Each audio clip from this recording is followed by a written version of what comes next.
ಅವನಿಗೆ ದೇಶಿಗಳು ಹುಟ್ಟಿಕೊಡುತ್ತಾರೆ, ಮಕ್ಕಳಿಗಳು ಹುಟ್ಟಿಕೊಡುತ್ತಾರೆ. ಒಂದು ಸೂಕ್ಷ್ಮವಲಯ ದೇವೇಂದ್ರ ಏನು ಗಬಗಬನೆ ತಿನ್ನುವಾಗ ನಮ್ಮ ನಾಲಿಗೆ ನಮ್ಮ ಕಡೆ ಕಟ್ಟುತ್ತಾರೆ. ನಾಲಿಗೆಯೂ ನಮಗೆ, ಹಲ್ಲುಗಳು ನಮ್ಮ. ಆ ಕಟ್ಟುವುದನ್ನು ತಪ್ಪಿಸುವುದಿಲ್ಲ, ಅದು ಆಗುವುದಿಲ್ಲ. ಯಾಕೆ ಪ್ರಪಂಚದಲ್ಲಿ ನಡೆಯಬೇಕಾದೆಲ್ಲ ನಡೆದೇ ನಡೆಯುತ್ತದೆ. ನಾನು ಹಾಗೆ ಮಾಡ್ತೇನೆ, ಹೀಗೆ ಮಾಡ್ತೇನೆ, ದಂಡು ಕಡಿಯುತ್ತೇನೆ ಅಂತ ಹೇಳಿದ್ರೆ ಅದು ಗುಮ್ಮತನಾಗಿದೆ ಹೊರತು ಮನುಷ್ಯನಿಗೆ ವೃತ್ತಿ ಎಂಬುದಿಲ್ಲ.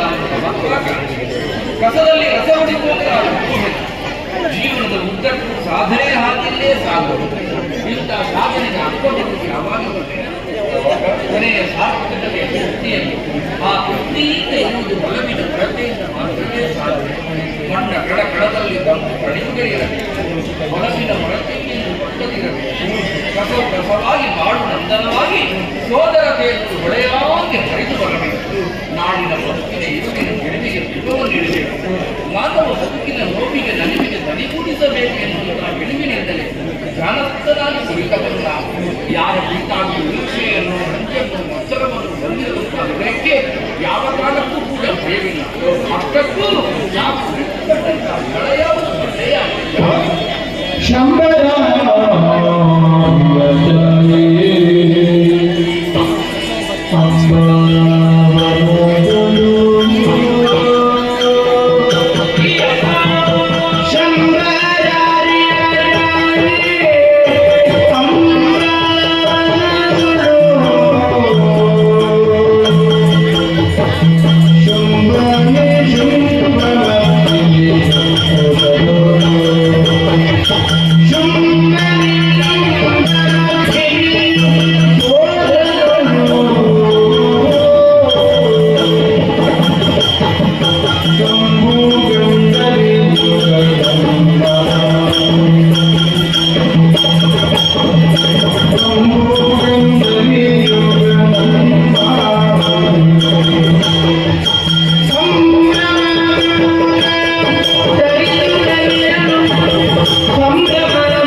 ಈ ಸ್ಥಳದ ವಿಶೇಷತೆ ಏನು ವಿಜಯ?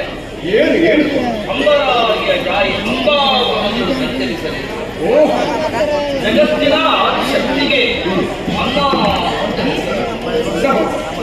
ಪ್ರತಿನಿತ್ಯವೂ ಕೂಡ ಅವಳ ಸಾಗುವ ಹೆಸರುಗಳನ್ನು ಯಾರು ಹೇಳುತ್ತಾ ಇರುತ್ತಾರೆ ಅಂತವರಿಗೆ ಯಾವ ಕಾರಣಕ್ಕೂ ಯಾರಿಂದಲೂ ಕೂಡ ಭಯವಿಲ್ಲ.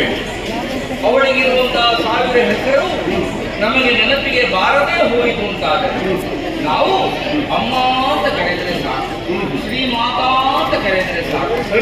ಯಾವಾಗ ಅಮ್ಮ ಅಂತ ಕರೀತಾ ಇರ್ತೇವೆ ಪ್ರತಿ ಬಾರಿ ಕೂಡ ಮಹಾಶಕ್ತಿ ಅದಕ್ಕೆ ಹೋಗುತ್ತಲೇ ಇರುತ್ತಾರೆ. ಬಗೆ ಬಗೆಯಾಗಿ ಅವಳನ್ನು ವೃದ್ಧಿಸುವುದಕ್ಕೆ ನಮಗೆ ಹೆಸರುಗಳು ನೆನಪಿಗೆ ಬಾರದೇ ಹೋದರೂ ಅಮ್ಮ ಅಮ್ಮ ಅಮ್ಮ ಅಂತ ಕರೆದರೆ ಸಾಕು. ಆಕೆ ಬಂದು ನಮ್ಮ ಅಂತರಂಗಕ್ಕೆ ಬೇಕು ಬೇಕಾದನ್ನೆಲ್ಲ ನೀಡುತ್ತಾಳೆ. ಇದಕ್ಕೆ ಹೆಸರೇ ಅಂಬಾವನ. ಸ್ವಲ್ಪ ಕಿವಿಗಳಂತೆ ಸಹಸ್ರ ಪಕ್ಷಿಗಳ ವಸಂತ ಗಾನವು ಅಂಬಾ ಅಂಬಾ ಅಂತ ಹೇಳುತ್ತಾ ಇದೆ. ಮುಗಿಯುವ ಗೋವಿಲೆಗಳು ಅಂಬಾ ಅಂತ ಹೇಳುತ್ತಾ ಇದೆ. ಕುಣಿಯುವಂತಹ ನವಿಲುಗಳು ಕೂಡ ಅಂಬಾ ಅಂತ ಹೇಳುತ್ತಾರೆ. ಭಕ್ತರುಗಳು ಕೂಡ ಅಂಬಾ ಅಂತ ಹೇಳುತ್ತಾ ಇದ್ರು. ಅಂದ್ರೆ ಅಂಬಾ ಅಂತ ಕರೀತಾ ಇದ್ರು. ಚಂಬರಾಯ ತಾಯೇ ಇಲ್ಲಿ ನಿತ್ಯ ಸಂಚರಿಸುತ್ತಾ ಇದ್ದಾರೆ. ಲೋಕದ ದುಷ್ಟರನ್ನು ಯಾವ ಕಾಲಕ್ಕೂ ಕುಡಿಯಗೊಳ್ಳಕೂಡದು ಎನ್ನುವಂತಹ ನಿಟ್ಟಿನಲ್ಲಿ ಶಿಷ್ಟ ಪರಿಪಾಲಕರಾಗಿ ನಡೆಯುವವಳು ಆಗಿ ಈ ಹಿಂದೆ ಶುಂಭ ನಿಶುಂಭರನ್ನು ಕೃಷ್ಣಗಳಾಗಿ ದುಷ್ಟರಾದಂತಹ ಶುಂಭ ನಿಶುಂಭರಿಗಿದ್ದಂತಹ ಬಲವನ್ನು ನೀಡಿ ಧೂಮವನ್ನೇ ತುಂಬಿಸಿ ನಡೆಯುವ ದಕ್ಷವನ್ನು ಹೊಂದಿರುವ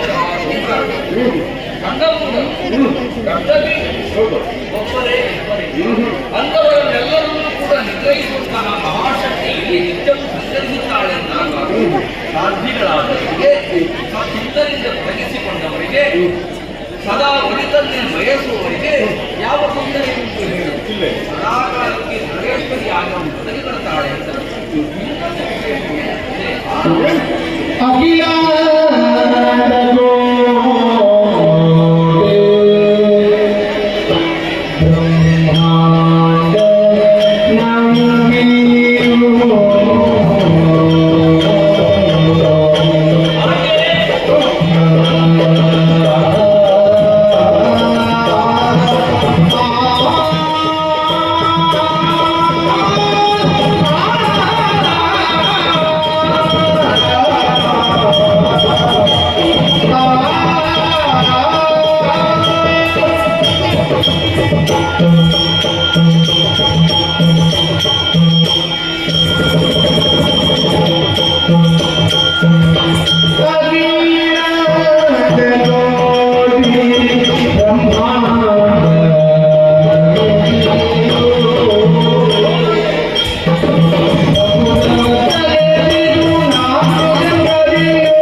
ಅವಳ ನೆಲವನ್ನು ಕೂಡ ಒಪ್ಪಿಕೊಂಡಿತ್ತು. ಯಾರೆಲ್ಲವರು ಆ ನಿಟ್ಟಿನಲ್ಲಿ ಕಾಣುತ್ತಾರೆ ಅವರಿಗೆಲ್ಲರಿಗೂ ಕೂಡ ಅಭಯ ಪದಾರ್ಥಗಳಾಗಿ ಕಂಡು ಬರುವಂತಹ ಮಹಾಶಕ್ತಿ ದೊಡ್ಡದು ಮಾಡಬೇಕಾದ್ದೇನು ಏನು ವಿಶಿಷ್ಟವಾದದ್ದನ್ನು ಅವಳು ಬಯಸಿದ್ದರಿಂದಲೇ ಅವಳು ವಿಧಾನ ಮಹಾ ಅವಳು ಆದದ್ದರಿಂದಲೇ ಅವಳು ಮಹಿತಿ ಸಕಲ ಹೃದಯದಲ್ಲಿ ಸ್ಥಾನಪಡೆದವರಾದ್ದರಿಂದಲೇ ಆಕೆ ಶ್ರೀ ಮಹಾರಾಜ ಶ್ರೀಮತಿ ಸಿಂಹಾಸನೇಶ್ವರಿಯಿಂದ ಅವಳನ್ನು ಕೊಂಡಾಡುವುದು ಶಾಸ್ತ್ರಿಯಾಗಿ ವೇದದಲ್ಲಿಯಾಗಿ ವಿಷ್ಣುವಾಯಾಗಿ ಮಹತಿಯಾಗಿ ಮೇಲಿನದೆಯಾಗಿ ಮಂದಾರಗಿ ಮನಸ್ಸಿನಿಯಾಗಿ ಮಾಹೇಶಿಯಾಗಿ ಅಂಗಲಾಗಿದ್ದವಳಾಗಿ ಅಂಗಲಾಗರು ಸುಂದರಕರವಾದಂತಹ ಮುನಿ ಮನುಷ್ಯರಿಗೆ ನಮ್ಮಂತ ಚಿಂತಕರಿಗೆಲ್ಲರಿಗೂ ಕೂಡ ಮುಡಿಯಾಗಿ ನಿಂತಿದ್ದ ಹಲಸಿನ ಬೆಳೆಗಳಂತೆ ಬಿಡಿ ಬಿಡಿಯಾಗಿ ನುಡಿ ನುಡಿಯಾಗಿ ಬೇಕು ಬೇಕಾದನ್ನು ನೀಡಬಲ್ಲಂತಹ ಮಹಾಶಕ್ತಿಯಾಗಿ ಇಲ್ಲೇ ಅವಳಿಂದಾಗಿ ಈ ನೆಲದ ಕಣ ಕಣವನ್ನು ಕೂಡ ಈ ನೆಲದ ಕಣ ಕಣದಲ್ಲಿಯೂ ಕೂಡ ಕೈತನ್ಯ ಎನ್ನುವ ಅಂದರಿಯಾಗ ಅದೇ ಮಧುರ ಭಾವದಿಂದ ಇಲ್ಲಿ ಹರಿಯುತ್ತಾ ಎಲ್ಲರ ಮನದಂಗಡದಲ್ಲಿ ಚೇತೋಹಾರಿ ಚಿಲುಮೆಯಾಗಿ ಅಮೃತ ವರ್ಷಿಣಿ ಸರಿಯಾಗಿ ಹರಿಯುತ್ತಾರೆ. ಅದರಿಂದ ಮುಳುಗಿ ಮೀನು ಮಡಿಯಾದರೆ ಇನ್ನೇನು ಇನ್ನೂ ನೇರವಾಗಿ ಹೇಳುತ್ತಿದ್ದರೆ ಒಳ್ಳೆಯ ಹಾಡುಗಾರ ಒಳ್ಳೆಯ ಜೊತೆಗಾರ ನುಡಿಸಾಣಿಕೆಯನ್ನು ಸಿಕ್ಕಿದ ಅಂತಾದರೆ ಹಾಡುಗಾರ ಹೇಗೆ ತನ್ನ ಹಾಡಿನಲ್ಲಿ ಮೈಮರಿಯುತ್ತಾರೆ ಅದೇ ರೀತಿಯಲ್ಲಿ ಧಾರ್ಮಿಕ ಪ್ರಜ್ಞೆಯುಳ್ಳವನು ಅಂಬಾಮನಲ್ಲಿ ಸಂಚರಿಸಿದ ಅಂತಾದರೆ ಅವನಲ್ಲಿರುವಂತಹ ಅವಾಸ್ತವಿಕತೆ ವಿಚಾರಗಳ ಕೊನೆಗಳೆಲ್ಲವೂ ಕೂಡ ಕಳಚಿ ಬಿದ್ದು ಆ ಧಾರ್ಮಿಕತೆಗೆಲ್ಲವೂ ಕೂಡ ಧರ್ಮಕ್ಕೆ ಕಿಸಿಲೊಡೆಯಿತು. ಆ ನಿಟ್ಟಿನಲ್ಲಿ ವಿಹರಿಸುವಂತಹ ಕುತೂಹಲ ಮಾನಸಿಕನಾಗಿ ಇದ್ದಾದರೆ ಆ ನಿಟ್ಟಿನಲ್ಲಿ ವಿಹರಿಸುತ್ತಾ ನಿನ್ನ ಚಿತ್ತದಿಂದ ಚಿಮ್ಮಿದ ಚಿನ್ನದ ನೀರಿನಿಂದ ಇಲ್ಲಿ ನಿಂತ ವಿಗರ್ತಗಳೆಲ್ಲವೂ ಚಿನ್ನದ ಬೆಟ್ಟಗಳಾಗಬೇಕು ಎನ್ನುವಂತಹ ಹಂಪಲ ನಿನಗೆ ಉಂಟಾದರೆ ಅದು ಕಾಣುತ್ತಾ ಉಂಟಲ್ಲ ಅಸ್ಪಷ್ಟ ವೃಕ್ಷ. ಅದರಿಂದ ಮೊದಲಾಗಿ ನೀನು ನಡೆಯಲು ಪ್ರಾರಂಭಿಸಬೇಕು. ಯಾಕೆ ಬಲ್ಲಯ ಅವಮಾನದ ದಿವ್ಯ ಕಟ್ಟಿದ್ದ ದೇವಿ ಸಂತಸಗೊಳ್ಳುವುದು ಎಂದು ಸಾರ್ವಕಾಲಿಕವಾಗಿ ಹೆಚ್ಚಾಗಿದ್ದರೂ ಆ ಬುಡದಲ್ಲಿ ಅವರಿಗೆ ಹೆಚ್ಚು ನೆಲೆಯನ್ನು ತ್ರಿಮೂರ್ತಿಗಳು ವಾಸವಾಗಿದ್ದಾರೆ ಎಂಬುದರಿಂದಲೇ ಅಲ್ಲಿಂದ ನೀನು ಪ್ರಾರಂಭಿಸಿದ್ದಾದರೆ ಅವಳ ಅನುಗ್ರಹ ಸಂಪೂರ್ಣ ಸಿಗುತ್ತದೆ. ಆ ಕಡೆಗೆ ನೆಲೆಯಲ್ಲಿ ನಾನು ಬರುತ್ತೇನೆ.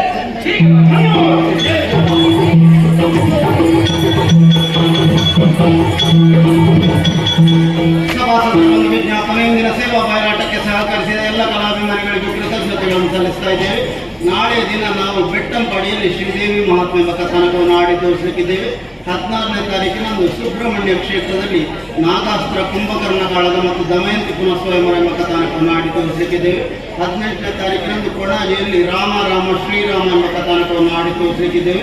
20ನೇ ತಾರೀಕಿನಂದು ಕಟೀಲು ಕ್ಷೇತ್ರದಲ್ಲಿ ಮಾನಿಷಾದ ಎಂಬ ಕಥಾನಕವನ್ನು ಆಡಿ ತೋರಿಸಲಿಕ್ಕಿದ್ದೇವೆ. ಕಲಾಭಿಮಾನಿಗಳ ಸಹಕಾರವನ್ನು ನಿರೀಕ್ಷಿಸುತ್ತಾ ನಿಮಗೆಲ್ಲ ಕಟೀಲು ಶ್ರೀ ದುರ್ಗಾ ಪರಮೇಶ್ವರಿ ಅಮ್ಮನು ಸನ್ಮಂಗಲವನ್ನು ಕರುಣಿಸಲಿ ಎಂದು ಪ್ರಾರ್ಥಿಸುತ್ತಾ ಕಥಾಭಾಗವನ್ನು ಮುಂದುವರಿಸುವುದಕ್ಕೆ ಅನುಮತಿಯನ್ನು ಕೇಳುತ್ತಿದ್ದೇವೆ. ನಮಸ್ತೆ. ಯಕ್ಷಗಾನ ಗೆಲ್ತಿ.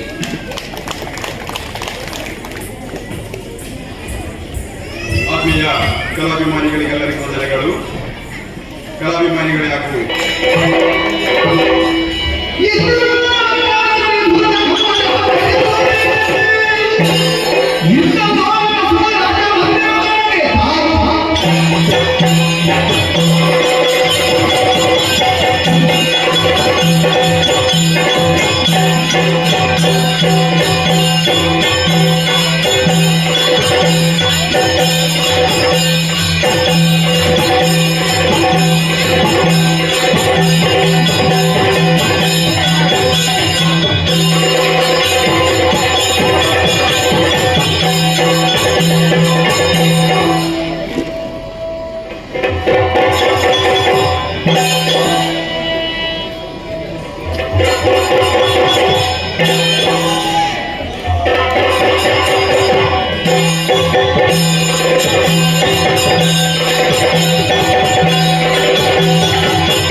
ಯಾಕೆ ಸಂವಾಸುರ ಏನು ಆತನ ಬದುಕುನೇನು ಎಂಬುದನ್ನು ನಮ್ಮವರು ಚೆನ್ನಾಗಿ ಅರ್ಥ ಮಾಡಿಕೊಂಡವರಿದ್ದಾರೆ.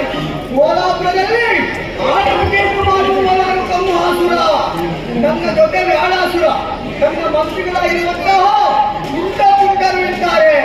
ಇವರನ್ನೆಲ್ಲ ಕೂಡಿಕೊಂಡು ಸಂತೋಷದಿಂದ ರಾಜ್ಯಭಾರವನ್ನು ಮಾಡ್ತಾ ಬರ್ತಿದ್ದೇನೆ. ಆದರೆ ನನ್ನ ಮಂತ್ರಿಗಳಾದಂತಹ ಪುಂಡರು ಪರ್ಯಟನೆಗೆಂದು ಹೋದವರು ಏನು ಇವರು ಬರುವುದು ಕಾಣುತ್ತಿಲ್ವಲ್ಲ, ಎಲ್ಲಿದ್ದಾರೆ?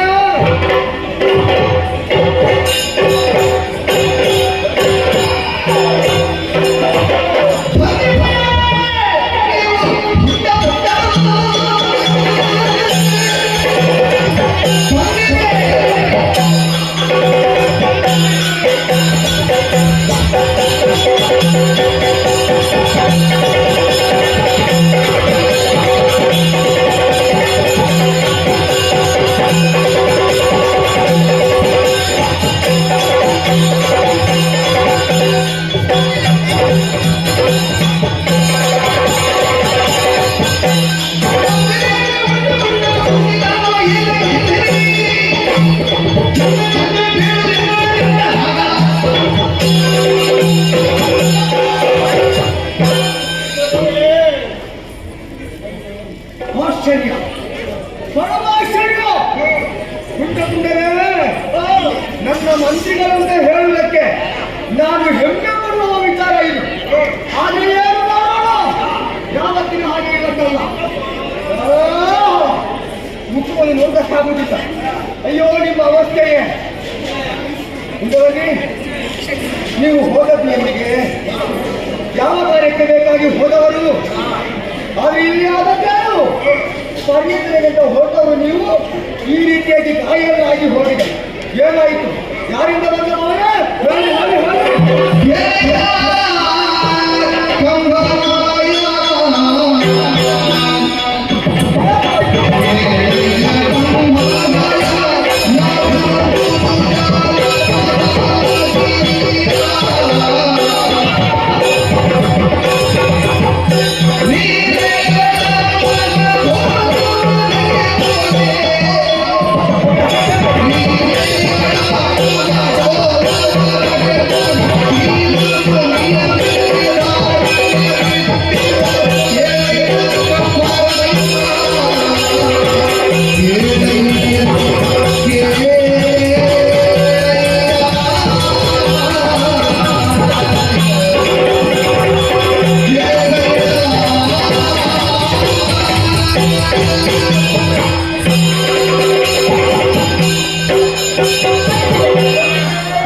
ನಿಮ್ಮ ಅವಸ್ಥೆ ಒಂದು ಕಡೆಗೆ ನಗಡಿಗೆ ಮಾಡ್ತಾರೆ. ಏನ ಕೈ ಎಷ್ಟು ನಾವಿಟ್ಟುಕೊಂಡು ಈ ರೀತಿಯಾಗಿ ಹಾಕುತ್ತಾ ಇದ್ದೀವಿ? ಇದಕ್ಕೆಲ್ಲ ಮನ ಉಂಟು ಇವರಿಗೆ. ಏನಾಯ್ತು? ಏನಾಯ್ತು?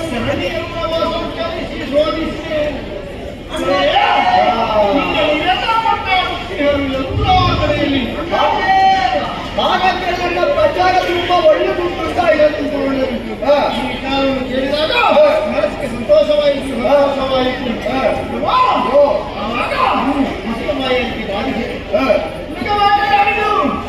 ಬೇಟೆಯಾಡಿದ್ರೆ ಏನಿರ್ಲಿಲ್ವ?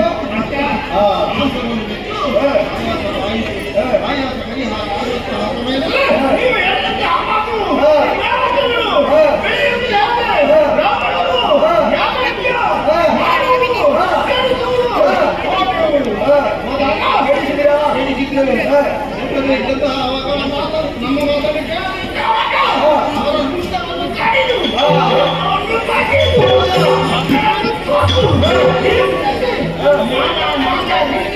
ಕಷ್ಟವನ್ನು ಕೊಟ್ಟಿದ್ದೇವೆ. ಅನ್ಯಾಯ ಮಾಡಿದ್ದಾರೆ.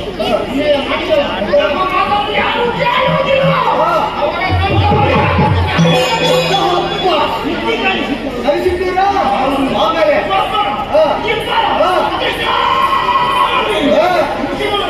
ಧ್ಯಾನ ಮಾಡುವುದು ಹಾಗಿದ್ರೆ ಬೆಳೆಯಲಿಕ್ಕೆ ಕಾರಣ ಯಾರು? ದೊಡ್ಡ ವ್ಯಕ್ತಿ ಬರಬೇಕು. ಯಾರು?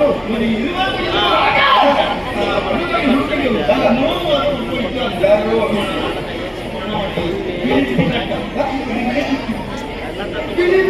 ಬಿಡಿ ಬಿಡಿ ಗಿಫ್ಟ್. ಜಪ ಮಾಡ್ತಾ ಇಲ್ಲ.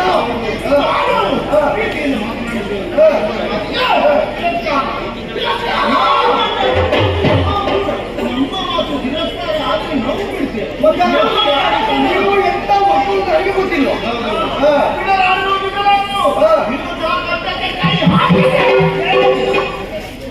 ಆಮೇಲೆ ಪೂರ್ತಿ ಹೊಡಿಬೇಕಿತ್ತು. ಕಟ್ಟ ಇದೆ ಸೊಂಟಕ್ಕೆ ಹಾಕಿ ಬಿಡುದು. ಇದು ಒಳ್ಳೆ ಕಥೆ ಆಯ್ತಲ್ಲ. ಸೊಂಟದ ಮೇಲೆ ಕಟ್ಟಕ್ಕೆ ಹಾಕಿ ಬಿಡುದು.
ನಾಚಿಗೆ ಹಾಕಬೇಕು ನಿಮಗೆ. ಏನೋ ವಸುವಾಸಿನ ಮಂತ್ರಿಗಳಂತ ಹೇಳಿದ್ರೆ ಬಲಿಷ್ಠನು ಅವರನ್ನು ಮೀರಿಸುವರು ಯಾರು ಎಂಬುದು ಕೆಲವೆಲ್ಲ ಹೇಳ್ತಾ ಇದ್ದಾರೆ. ನಮ್ಮ ಊರಿನಲ್ಲಿ ಅದೇ ಪ್ರಚಾರಕ್ಕೆ ಅದು ನೀವು ಮಾಡಿದ್ವಿ ಏನು?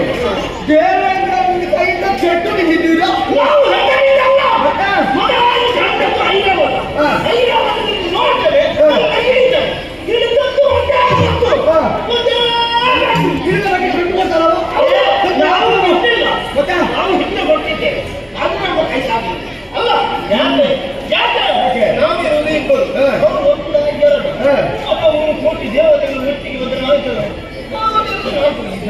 ಅರ್ಥ ಆಯ್ತು. ಇದಕ್ಕೆ ಏನಾದರೂ ಒಂದು ಉಪಾಯವನ್ನು ಮಾಡಬೇಕು. ಫಲ ಇದ್ದೀರಿ, ಪೆಟ್ಟು ತಿಂದವರಿದ್ದೀರಿ. ನಮ್ಮ ವೈದ್ಯರಿದ್ದವರನ್ನ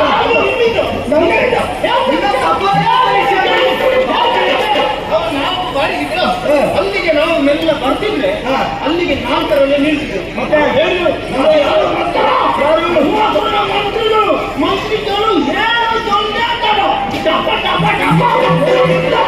ನೀವಿಬ್ಬರು ನನ್ನನ್ನು ಕೆಳಗೆ ಮಾಡುವುದಲ್ಲ, ಮೇಲೆ ತೆಗೆದು ಹೋಗಿ ಒಮ್ಮೆಲೆ ಕೆಳಗೆ ಹಾಕಿದ್ರೆ ನನಗೆ ಅರ್ಥ ಆಗಲಿಲ್ಲ. ಮತ್ತೆ ನನ್ನ ಹೆಸರಿನಲ್ಲಿ ಪೆಟ್ಟು ಬಿಟ್ಟಿದ್ರೆ ನಿನ್ನ ಅರ್ಥ ಇಲ್ಲ. ಬಿಟ್ಟು ಬಿಡಿ, ಹೋಗಿ ಒಳಗೆ. ನಿಮ್ಮ ಇನ್ನು ಏನು ಹೇಳುವುದಿಲ್ಲ, ಇದ್ದದ್ದೇ ಸಾಕುವುದಾಗಿದೆ. ಅದನ್ನೇ ಹೇಳಿದ್ದು. ನಮ್ಮ ವೈದ್ಯರಿದ್ದಾರೆ, ಅವರ ಕಡೆಗೆ ಹೋಗಿ ಎಲ್ಲ ವಿಧವರು ಹೇಳೋರಿದ್ದಾರೆ.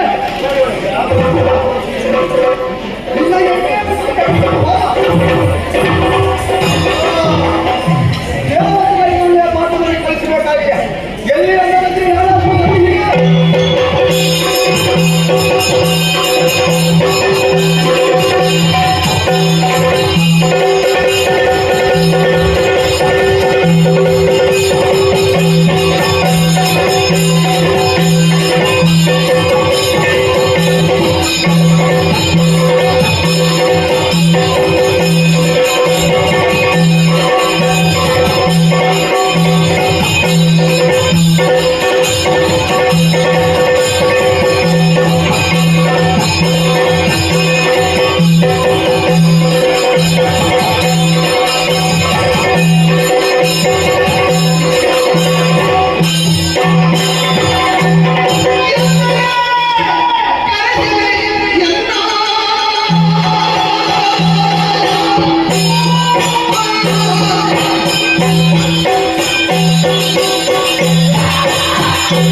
ನಮ್ಮ ಮಂತ್ರಿಗಳಾದಂತಹ ಪುಟ್ಟ ಪುಟ್ಟರು ಕಾಡಿಗೆ ಹೋದವರು ಹೊರಗರಿಗೆ ಬೇಕಾಗಿ ನನ್ನ ಬಗ್ಗೆ ಏನು ಹೇಳ್ತಾರೆ ಎಷ್ಟೆಲ್ಲ ಹೇಳ್ತಾರೆ ಎಂಬುದಾಗಿ ತಿಳಿಯುವುದಕ್ಕೆ ಹೋದವರಿದ್ದಾರೆ.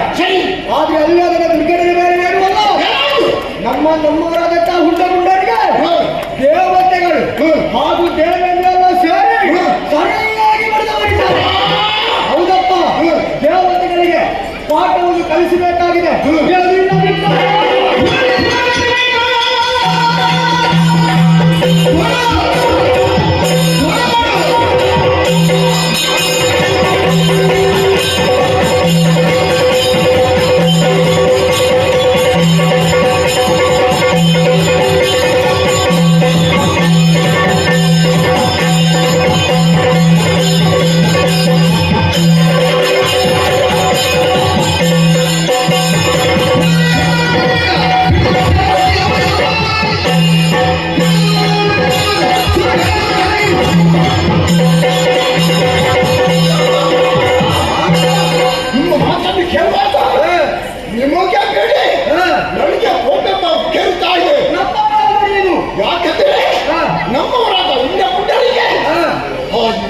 ದೇವತೆಗಳು ನಮ್ಮನ್ನು ನೋಡಿದಾಕ್ಷಣ ಓಡುವ ಜಾತಿಯದು. ಆ ಜಾತ್ರೆ ಇಂದು ನಮ್ಮ ಉಂಡ ಪುಟ್ಟರಿಗೆ ಬರ್ತಿದ್ದಾರಂತೆ. ಅದು ನೋಡಿದ್ರೆ ಯಾರಿಗೆ ನಾವು ನನಗೆ ಆ ತಂದ ನಾವು ಇದ್ದು ಏನು ಬಲ ಯೋಚನೆ ಮಾಡಬೇಡಿ.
ಯಾವತ್ತು ಉದ್ದೇಶಪೂರ್ವಕವಾಗಿ ಬರುವವರಿಗೆ ಆದರೆ ಇವತ್ತು ಹಾಗಲ್ಲ.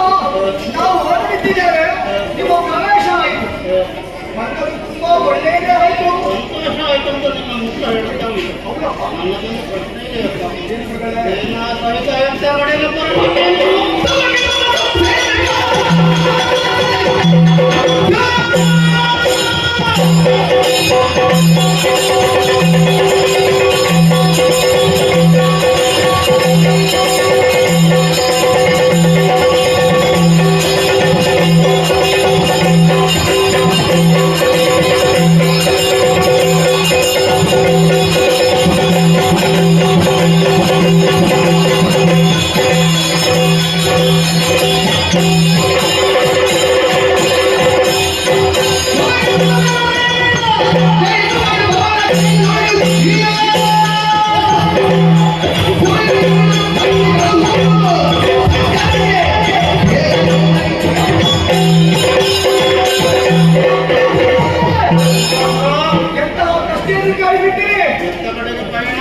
ನಿಮಗೆ ಅರಿಯದೇ ಇರುವಂತಹ ವಿಷಯಗಳನ್ನು ಪಾಲಿಸಿಕೊಳ್ಳಲಿಲ್ಲ. ಗುರುಗಳೇ, ನಮ್ಮವರಾದಂತಹ ಹುಟ್ಟುಬಿಟ್ಟವರು ಕಾರಿಗೆ ಹೋದವರು ಮನೆಗಳಿರಬೇಕಾಗಿ ನನ್ನ ಬಗ್ಗೆ ಏನು ತಿಳಿದುಕೊಳ್ತಾರೆ, ಏನು ಹೇಳ್ತಾ ಇದ್ದಾರೆ ಎಂಬುದನ್ನು ಕೇಳಿಕೊಂಡಂತೆ ನಾನು ಹೇಳಿದೆವು. ಆದರೆ ತಿರುಗಾಟಕ್ಕೆ ಹೊರಟವರು ಹೋಗುವಾಗ ಒಳ್ಳೆಯದರಲ್ಲೇ ಇದ್ರಪ್ಪ. ಬರುವಾಗ ಅವರ ಅವಸ್ಥೆಯನ್ನು ಕೇಳಿದ್ರಿಲ್ಲ. ಅಯ್ಯೋ, ಅವರಿಗಾದಂತಹ ನೋವಿಗೆ ಸಹಿಸಲಿಕ್ಕಾಗುವುದಿಲ್ಲ. ಯಾರು ಅವರಿಗೆ ನೋವನ್ನು ಕೊಟ್ಟರು? ಆ ಸುರಪ್ಪ ಬೇರೆ ಅಂದ್ರ ಅವರ ಮೇಲೆ ಸೇರನ್ನು ತಿರಿಸಿಕೊಳ್ಳದೆ ಕೊಟ್ಟ ಇನ್ನೇನು ಸೇರು ಸಿದ್ಧವಾಗಿದ್ದಷ್ಟು ನಿಮ್ಮ ಆಗಮನ. ಅದೇ ಈ ಹೊತ್ತಿಗೆ ನಾನು ಕೇಳಿದ್ದು, ನಿಮ್ಮ ಆಗಮನದಿಂದ ಏನಾದರೂ ಬದಲಾವಣೆ ಆಗಿದ್ದಾನ? ನಮಗೆ ಗೊತ್ತಿಲ್ಲ. ಹೌದು.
ಅವಸರವೇ ಅನಾಥಕ್ಕೆ ಕಾರಣವಾಗ್ತದೆ. ಅರ್ಥ ಆಗಲಿಲ್ಲ. ಪುರುಷನಾದವನಿಗೆ ಸ್ವಪ್ನಗಿಂತ ದೊಡ್ಡ ಸಂಪತ್ತು ಬೇರೆ ಹೇಳು. ಕಮಲಾಪುರದಲ್ಲಿರುವ ಕಮಲದ ಮೊಗ್ಗುಗಳನ್ನು ಕದಡೋದಕ್ಕೆ ಹೊರಟ ಸೂರ್ಯನನ್ನು ಸದೆಬಡಿದು ಸ್ವರ್ಗದ ಸಮಸ್ತ ಸಂಪತ್ತನ್ನು ಸೂರ್ಯಗೊಳ್ಳುತ್ತೇವೆ. ಅದು ಆಶೆಯನ್ನು ಆದರೆ ಸ್ವಲ್ಪ ಕಾಲವು ನನ್ನ ಮಾತುಗಳನ್ನು ಕೇಳುವಷ್ಟಾದರೂ ಸಹನೆಯನ್ನು ತಂದುಕೊಂಡು ನಿಮ್ಮ ಮಾತುಗಳನ್ನು ಕೇಳಲು ನಾನು ಸಿದ್ಧನಾಗಿದ್ದೇನೆ. ದೇವತೆಗಳಿಗೆ ಭೀಷಣನಿದ್ದಾನೆ, ರಾಕ್ಷಸರಿಗೆ ಹುಷಾರಾಗಿದ್ದೇನೆ. ಹೌದು, ನೀವಿದ್ದ ಮೇಲೆ ರಾಕ್ಷಸರು ಇನ್ನೂ ಬದುಕಲಿದ್ದಾರೆ. ರಾಕ್ಷಸರಿಗಾಗಿ ಒಂದು ಕಣ್ಣನ್ನು ಕಳೆದುಕೊಂಡವನು ನಾನು. ಹೌದು, ನಿಮಗಾಗಿ ಏನನ್ನೂ ಮಾಡಬಲ್ಲ. ನಿಮ್ಮ ತ್ಯಾಗವನ್ನು ನಾನು ಕೊಂಡಾಡಬಲ್ಲೆ.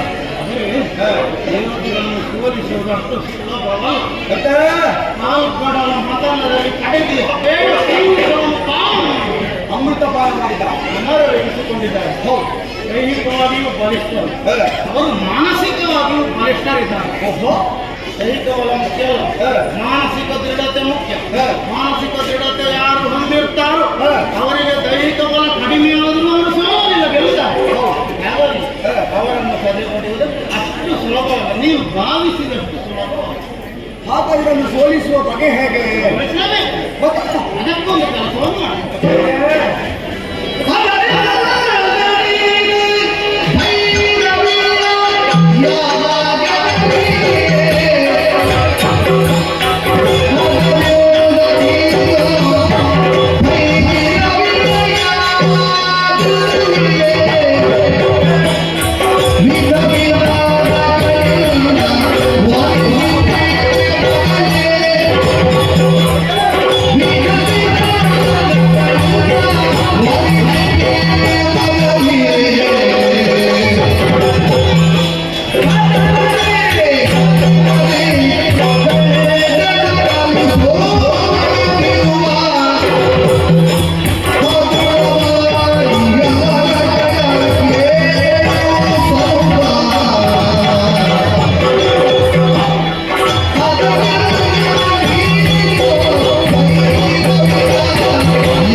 ಯಾವ ರೀತಿಯಲ್ಲಿ?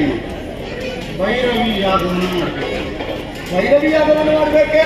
ಇದಕ್ಕೆ ವಿಧಿವಿಧಾನ ಹೇಳಿ ಆ ವಿಧಾನದಿಂದ ಭೈರವಿಯನ್ನು ಓಡಿಸಿಕೊಂಡು ಧನದಲ್ಲಿ ಪುರುಷರಿಂದ ಖಂಡಿತ ದೇವತೆಗಳನ್ನು ಸೋಲಿಸಿಕೊಂಡು ಮೇಲೆ ನನ್ನ ಮಾತು ವೇಸಿ ಅಂತ ಹೇಳ್ತೀಯ ಸುಳ್ಳು ಅಂತ ಹೇಳ್ತೇನೆ. ಸುಳ್ಳು ಅಂತ ಹೇಳೋದಕ್ಕಾಗುದಿಲ್ಲ. ನೀವು ಮಾಡಿದ ಮಾತು ಸತ್ಯವಾದದ್ದೇ ಹೌದಾಗಿದೆ. ನೇರವಾಗಿ ಅದನ್ನು ಲೇಸ ಆಯ್ತು ಅಂತ ಹೇಳುವ.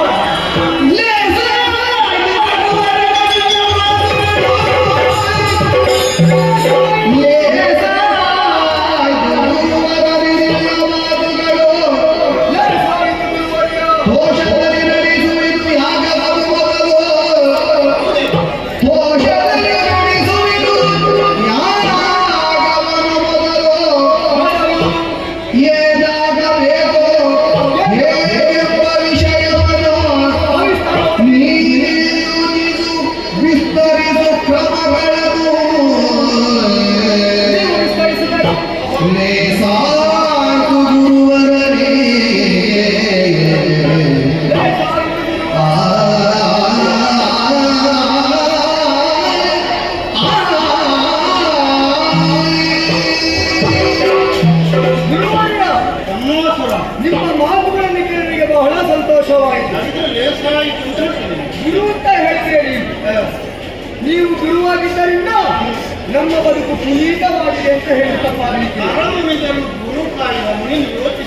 ಒಬ್ಬ ಗುರು ಇದ್ರೆ ಎಷ್ಟೋ ಹೆಚ್ಚಿನ ಮೇಲಕ್ಕೆ ಏರ್ತಾರೆ, ಉನ್ನತ ಮಟ್ಟವನ್ನು ಏರ್ತಾರೆ ಎಂಬುದಕ್ಕೆ ನೀವೇ ಸಾಕ್ಷಿಯಾಗಿದ್ದೀರಿ. ಏನು ಮಾಡೋದಕ್ಕಾಗುವುದಿಲ್ಲ ಗುರುಗಳೇ. ಹಾಗಾಗಿ ಹೇಳ್ತಾ ಇದ್ದೇನೆ, ನೇರವಾಗಿ ಸ್ವರ್ಗಕ್ಕೆ ಹೋಗಿ ನನ್ನ ಪ್ರಾಣಕ್ಕೆ ಆಪತ್ತು ಅಂತ ನೀವು ಹೇಳ್ತಾ ಇದ್ದೀರಿ. ಹಾಗಾಗಿ ನಾನು ಮಾಡಬೇಕಾದದ್ದು ಏನು? ಭೈರವಿ ಯಾಗವನ್ನು ಮಾಡಬೇಕು. ಹೌದು, ಹಾಗಾಗಿ ತಡ ಮಾಡುವುದಲ್ಲ, ಯಾಗವನ್ನು ಮಾಡಲಿಕ್ಕೆ ನಾನು ಸಿದ್ಧನಾಗಿದ್ದೆ. ಆದರೆ ಅದಕ್ಕೆ ಸೂಕ್ತವಾದಂತಹ ಉಪಕಾರಗಳ ಬೇಕಾಗುತ್ತದೆ. ನನಗೆ ಏನೂ ತಿಳಿದಿಲ್ಲ ಗುರುಗಳೇ.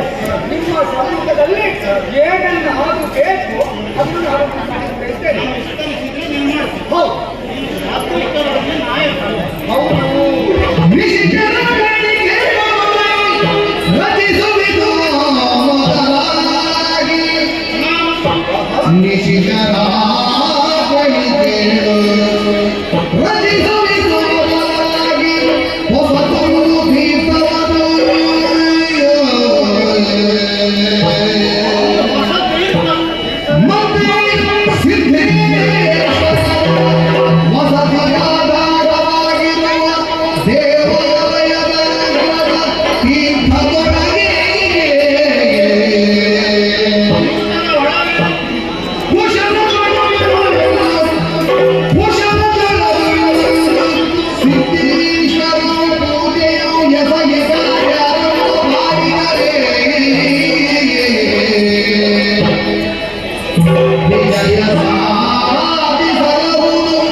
ಸ್ನಾನ ಅಂತ ಹೇಳಿದ ಮೇಲೆ ಹೋಗ್ಬೇಕು. ಹೌದು, ಹೊಸ ತೀರ್ಥವೇ ಹೇಗೆ ಯೋಚಿಸಬೇಡ.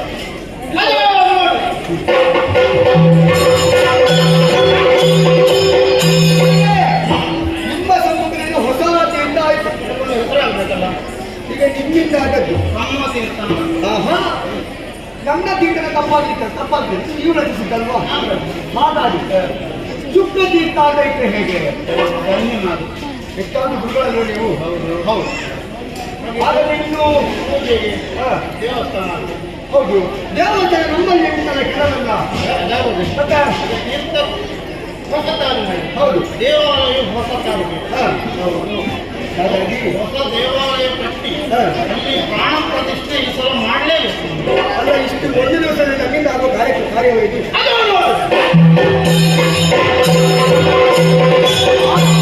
ನಿಮ್ಮಳೆ ಸಂಕಲ್ಪ ಮಾತ್ರ ನಿಮ್ಮ ಕೈ ಚಳಕ ಅಂದ್ರೆ ಕೈ ಚಳಕ ತೀರ್ಥದೊಳಗೆ ಒಂದು ದೇವರು ಹೌದು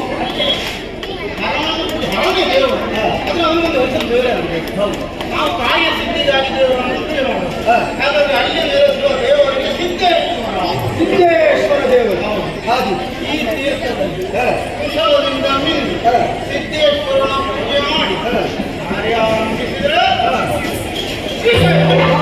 ಅರ್ಪಿತರು ತಡ ಮಾಡುವುದಲ್ಲ ಅನಂತರ ಹಾಗೆ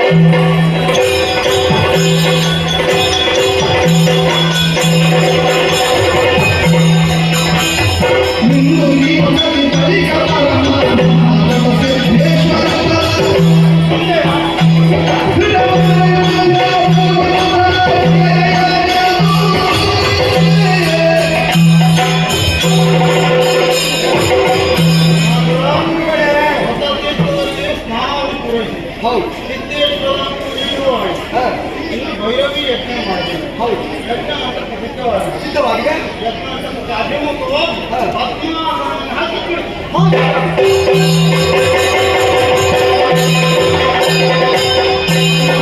ಯಾವುದಕ್ಕೆ ಯಾವುದೇ ವಿಘ್ನ ಬರಬಾರದು. ಹೌದು ಅದಕ್ಕಾಗಿ ವಿಘ್ನ ನಿವಾರಕರನ್ನು ಪ್ರಾರ್ಥಿಸೋಣ. ಹಾಗೆ ವಕ್ರತುಂಡ ಮಹಾಕಾಯ ಕೋಟಿ ಸೂರ್ಯ ಸಮಪ್ರಭ ನಿರ್ವಿಘ್ನಂ ಕುರು ಮೇ ದೇವ ಸರ್ವಕಾರ್ಯೇಷು ಸರ್ವದಾ. ಇನ್ನು ಸಂಕಲ್ಪ ಆಗಬೇಕು. ಆಹಾ ವೇಷಸಾಧನಾರ್ಥಾಯ ವಿಶೇಷ ಶಕ್ತಿ ಪ್ರಾಪ್ತ್ಯರ್ಥಂ ಭೈರವಿ ಯಜ್ಞಂ ಕರಿಷ್ಯೆ ಮಾಮ ಅಂತ ಹೇಳಿ ಇನ್ನು ಅಗ್ನಿ ಪ್ರತಿಷ್ಠೆ ಮಾಡೋಣ. ಅಗ್ನಿಂ ಪ್ರಜ್ವಲಿತಂ ವಂದೇ ಜಾತವೇದ ಹುತಾಶನಂ ಸುವರ್ಣವರ್ಣಾನಾಂ ಸಮಿತಂ ಶತೋಮುಖ ಅಗ್ನಿಂ ಪ್ರತಿಷ್ಠಾಪಯಾಮಿ ಅಂತ ಹೇಳೋಣ. ಓಂ ಯಜ್ಞ ಯಜ್ಞಂ ಯಜ್ಞ ಯಜ್ಞಪತಿಂ ಯಜ್ಞ ಸ್ವಾಂ ಯೋನಿಂ ಯಜ್ಞ ಯಜ್ಞಾಯ ಯಜ್ಞಪತೆ ಸಹಸು ಸವಾತ ಸುವೀರ ಸ್ವಾಹ ದೇವಾ ಗಾತುಮಿಯೋ ಗಾತುಂ ನಿತ್ವಾ ಗಾತುಮಿತ ಮನಸಸ್ಪೃಹ ಇಮಂ ನೋ ದೇವಾ ದೇವೇಶು ಯಜ್ಞಜ್ಞ ಸ್ವಾಹ ಓಂ ವಾಚಿ ಸ್ವಾಹ ಓಂ ವಾದೇದಾ ಸ್ವಾಹ. ಅಮ್ಮ ಭೈರವಿ ದೇವಿ ಒಲಿದು ಬಾರಮ್ಮ ಒಲಿದು ಏನು ಆಶ್ಚರ್ಯ ಎಷ್ಟು ಪೂಜೆ ಮಾಡಿದ್ರು ಎಷ್ಟು ಮಂತ್ರ ಹೇಳಿದ್ರು ಮಹಾವಾಕ್ಯ ಹೊಡಿತಾ ಇದ್ರು ಏನು ಮಾಡುದು ಗುರುಗಳೇ ನರಬಲಿ ಪ್ರಮಾಣಕ್ಕೆ ಯಾರಕ್ಕೆ ಸಾಧ್ಯವಾಗಿದೆ ಒಬ್ಬ ಮಾನವ ಹೌದು ಏನು ಮಾಡೋದು ಹಾ, ಭಕ್ತಿಯಿಂದ ಹಾ. ನನ್ನ ಪರವನ್ನು ಕತ್ತರಿಸಿ ಯಜ್ಞ ಕೊಂಡದ್ದು.